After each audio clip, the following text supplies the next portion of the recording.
जैसा कि सर्वशक्तिमान परमेश्वर कहते हैं, यदि किसी देश या राष्ट्र के लोग परमेश्वर द्वारा उद्धार और उसकी देखभाल प्राप्त करने में अक्षम है, तो इस प्रकार का देश या राष्ट्र विनाश के मार्ग पर अंधकार की ओर चला जाएगा और परमेश्वर के द्वारा जड़ से मिटा दिया जाएगा। मैं चाहता हूं कि हर एक मनुष्य देखे कि जो कुछ मैंने किया है वह सही है, और जो कुछ मैंने किया है वह मेरे स्वभाव की अभिव्यक्ति है। यह मनुष्य का कार्य नहीं है और प्रकृति का तो बिल्कुल नहीं है जिसने मानव जाति को उत्पन्न किया है। इसके विपरीत यह मैं हूं जो सृष्टि में हर जीवित प्राणी का पोषण करता है। मेरे अस्तित्व के बिना मानव जाति केवल नष्ट होगी और विपत्तियों के दंड से गुजरेगी। कोई भी मानव सुंदर सूर्य और चंद्रमा या हरे भरे संसार को फिर कभी नहीं देखेगा। मानव जाति केवल शीत रात्रि और मृत्यु की छाया की निर्मम घाटी का सामना करेगी। मैं ही मनुष्य जाति का एकमात्र उद्धार हूं। मैं ही मनुष्य जाति की एकमात्र आशा हूं, और इससे भी बढ़कर मैं ही वह हूं जिस पर संपूर्ण मानव जाति का अस्तित्व निर्भर करता है। मेरे बिना मानव जाति तुरंत निस्तब्ध हो जाएगी। मेरे बिना मानव जाति तबाही झेलेगी और सभी प्रकार के भूतों द्वारा कुचली जाएगी। भले ही कोई भी मुझ पर ध्यान नहीं देगा, परमेश्वर मनुष्य के लिए एकमात्र उद्धार करता है। यदि हम अंत के दिनों में परमेश्वर के उद्धार का परित्याग कर देते हैं, फिर चाहे हमारे पास कितनी भी धन संपत्ति हो और चाहे हमारी पद प्रतिष्ठा कितनी भी अधिक हो या हमारे पास कितनी भी अधिक शक्ति हो, यह हमें आपदा से पीड़ित होने से नहीं बचा सकती। आपदा मेरे द्वारा उत्पन्न की जाती है और निश्चित रूप से मेरे द्वारा ही गुप्त रूप से आयोजित की जाती है। यदि तुम लोग मेरी नजरों में अच्छे के रूप में नहीं दिखाई दे सकते हो, तो तुम लोग आपदा भुगतने से नहीं बच सकते हो।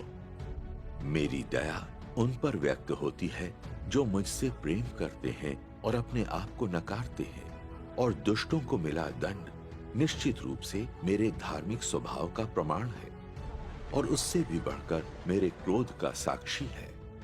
जब आपदा आएगी तो उन सभी पर अकाल और महामारी आ पड़ेगी जो मेरा विरोध करते हैं, और वे विलाप करेंगे। जो लोग सभी तरह की दुष्टता कर चुके हैं किंतु जिन्होंने बहुत वर्षों तक मेरा अनुसरण किया है, वे अभियोग से नहीं बचेंगे। वे भी ऐसी आपदा जिसके समान युगों युगों तक कदाचित ही देखी गई होगी में पड़ते हुए लगातार आतंक और भय की स्थिति में जीते रहेंगे, और केवल मेरे वे अनुयायी ही जिन्होंने मेरे प्रति निष्ठा दर्शाई है मेरी सामर्थ्य का आनंद लेंगे और तालियां बजाएंगे। वे अवर्णनीय संतुष्टि का अनुभव करेंगे और ऐसे आनंद में रहेंगे जो मैंने पहले कभी मानव जाति को प्रदान नहीं किया है, क्योंकि मैं मनुष्यों के अच्छे कर्मों को संजोए रखता हूँ और उनके बुरे कर्मों से घृणा करता हूँ। सर्वशक्तिमान परमेश्वर के वचन हमें कहते हैं कि आपदाओं की शुरुआत और व्यवस्था परमेश्वर ही करते हैं।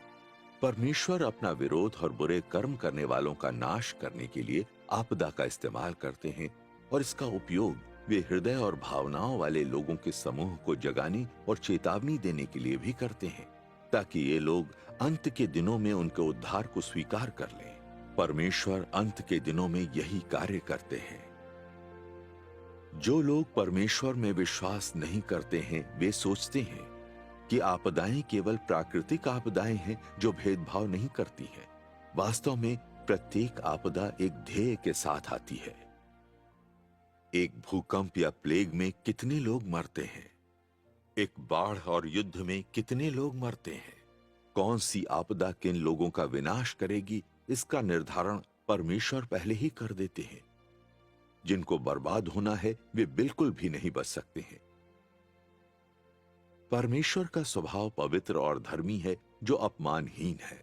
आपदा के समक्ष सभी बुरे कर्म करने वाले लोग जो परमेश्वर का विरोध करते हैं, वे परमेश्वर के हाथों दंडित होने से नहीं बच सकते, भले ही वे कोई भी स्वयं सहायता उपाय इस्तेमाल कर लें।